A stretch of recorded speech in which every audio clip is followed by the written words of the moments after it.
seja bem-vindo ao canal Vera História. No vídeo de hoje, produzido em parceria com o Oitavo FIS, nós temos a honra de entrevistar a professora Ana Flávia Magalhães Pinto, historiadora e jornalista, professora do Departamento de História da Universidade de Brasília e doutora pela Universidade de Campinas. Ela é uma das autoras do blog Conversa de Historiadoras e recentemente lançou o seu livro, Escritos de Liberdade, Literatos Negros, Racismo e Cidadania no Brasil Oitocentista, e está aqui para falar conosco sobre os desafios que envolvem a divulgação do conhecimento histórico. Ana Flávia, muito obrigada por estar aqui concedendo essa entrevista com a gente hoje. Eu que agradeço a oportunidade e o privilégio de estar conversando contigo. Como uma das autoras do blog Conversa de Historiadoras, você vem há algum tempo trabalhando com a divulgação do conhecimento produzido na academia para um público mais amplo. Quanto a isso, eu gostaria de te fazer duas perguntas. Primeiro, como tem sido o retorno desse trabalho? E, em segundo lugar, como é para você atuar em duas frentes diferentes? Estar inserida na academia e também escrevendo para um público mais abrangente sobre temas tão vivos como a questão do racismo e do passado escravista brasileiro. Então, Natália, essa pergunta me leva a ter que reconhecer a minha própria formação na academia e fora dela, né? Primeiramente, eu tenho pelo menos duas formações, em jornalismo e em história. No meio disso tudo, eu ainda tenho um trabalho, uma formação em letras, né? Em pesquisas com literatura. Essa prática fez com que isso que normalmente é entendido como trabalho em duas frentes fosse sendo construído como uma frente única, né? Muitas vezes quando me perguntam como é seu processo de escrita, eu escrevo para o público amplo. E eu faço isso no esforço de atender as expectativas, os códigos, até mesmo da academia, e ao mesmo tempo não perder a possibilidade de produzir uma escrita, um texto que seja inteligível, acessível para toda e qualquer pessoa interessada nos assuntos da história, nessas experiências de pessoas. Porque na minha prática profissional, eu tenho me dedicado a falar sobre experiências humanas.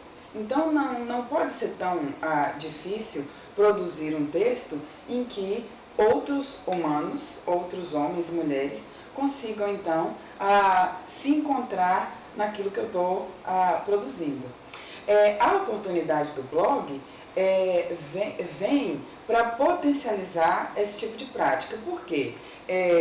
Para além dos textos mais longos, para além desse próprio suporte das revistas acadêmicas, que acabam cerceando, né, o acesso a esse público, o blog, então, permite que informações importantes possam ser acessadas numa plataforma de fácil acesso e de rápido aproveitamento, né? Então, é um recurso que nos facilita até mesmo fornecer ferramentas e fortalecer o trabalho de professoras e professores da educação básica, registrar o diálogo com o ativismo dos diferentes grupos, seja grupos militando pela democratização da educação, pessoas interessadas na ampliação de práticas didáticas do ensino de história e até mesmo fazer um teste, né, de colocar, de traduzir para um formato mais enxuto, coisas que num livro, por exemplo, como esse que eu lancei agora, né, que é fruto da minha tese, são 376 páginas.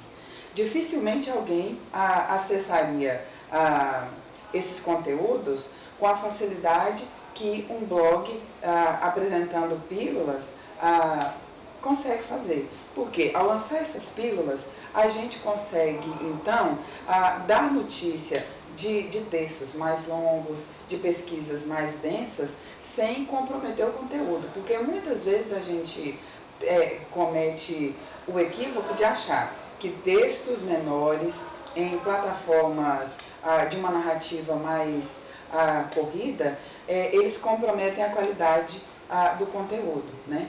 Essa experiência de história pública, de divulgação científica, tem mostrado que é preciso criar caminhos para que o acesso a essa produção científica aconteça e seja, em grande medida, potencializado naquilo que ele já traz quando a gente está nesse processo de finalização de uma tese, de um artigo, de um livro, que está construindo coletivamente. Porque, por exemplo, o campo no qual atualmente eu tenho me dedicado na historiografia, que ele depende muito dessas práticas, né?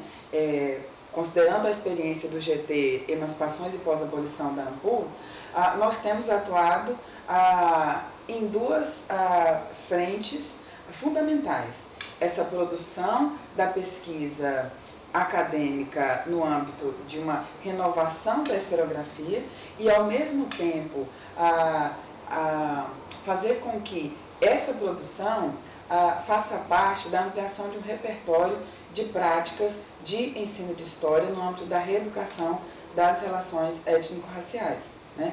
Então, nesse processo, a gente acaba tendo que contar com e tendo que desenvolver, né, ferramentas do que hoje nós chamamos de história pública, né? E nesse sentido, o blog Conversa de Historiadoras tem a vantagem de reunir pesquisadoras de diferentes gerações, né? Nós temos a Hebe Matos e a Marta Abreu, temos também a Keila Grimberg e a Mônica Lima, e as mais jovens, eu e a Giovana Xavier.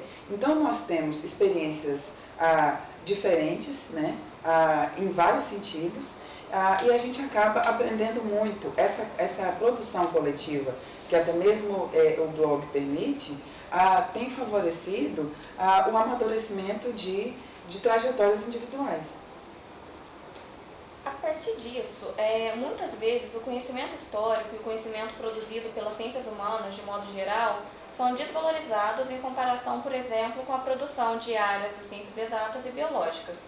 Na sua opinião, como é que nós podemos atuar para que as ciências humanas também sejam reconhecidas em sua importância? Em outras palavras, partindo da sua experiência no blog, como o historiador pode mostrar para a população não acadêmica que aquilo que ele produz também é importante? Bom, mas se a gente pensar que é impossível que uma nação tenha consciência de si mesma sem a história, sem outros conhecimentos produzidos no âmbito das ciências humanas, nós já temos a resposta para a sua pergunta, né? Mas nós estamos vivendo um momento em que demonstrar o óbvio em suas minúcias se tornou algo fundamental, né? Então, por exemplo, as minhas pesquisas, elas giram muito em torno da experiência brasileira no momento dos primeiros gestos de afirmação de uma identidade nacional, né? As minhas pesquisas se dedicam ao Brasil do século XIX e o início do século XX, sobretudo. O Brasil, por muito tempo, se acomodou com o fato de ter sido o último país das Américas a abolir a escravidão. Esse processo foi apresentado no âmbito de políticas de memória, de disputas de narrativa, que acabavam concentrando as experiências negras ao lugar da escravidão, né? As recentes pesquisas no âmbito da história, dessa nova história da escravidão, dessa história da liberdade, essa recente história do racismo, têm evidenciado dados que não negam esse fato de o Brasil ter sido a última nação a abolir a escravidão nas Américas, nem de ter sido a nação que mais recebeu quantitativamente africanos escravizados via tráfico transatlântico. Mas tem um outro dado que desde o início do século XIX, o Brasil respondia pela maior população negra livre das Américas. Se assim, esse é um dado da experiência brasileira, Por que nós sabemos tão pouco sobre essas experiências da liberdade em período de escravidão? Porque nesse mesmo processo de acomodação da identidade nacional, após 3 séculos dessa escravidão, dessa escravização intensa, criou-se uma narrativa em que o resultado disso teria sido uma sociedade racialmente harmônica. E aí advém aquilo que se chamou de mito da democracia racial. Esse mito da democracia racial, por exemplo, faz com que nós entendamos a precariedade da liberdade no pós-abolição como um mero resultado da escravidão. E nós negamos a vigência do racismo, do preconceito de cor, ódio de raça, usando os termos do século XIX, como algo estruturante, né, da própria sociabilidade brasileira. Nós, então, ao reconhecer essas pesquisas têm demonstrado que o racismo precisa ser pensado historicamente. E ao ser pensado historicamente, essa historiografia produz conteúdos que permitem uma revisão profunda de como os diferentes grupos que compõem a sociedade brasileira puderam atravessar esses períodos, né? E aí a gente passa, então, a contribuir para que a própria sociedade brasileira se reconheça de uma forma muito mais complexa, muito mais sofisticada e tenha instrumentos para enfrentar problemas que são ainda muito graves e marcantes do tempo presente. Então, a historiografia, a história, as ciências humanas, por consequência, permitem que os sujeitos se localizem num cenário, na própria sociedade, em termos de tempo e espaço.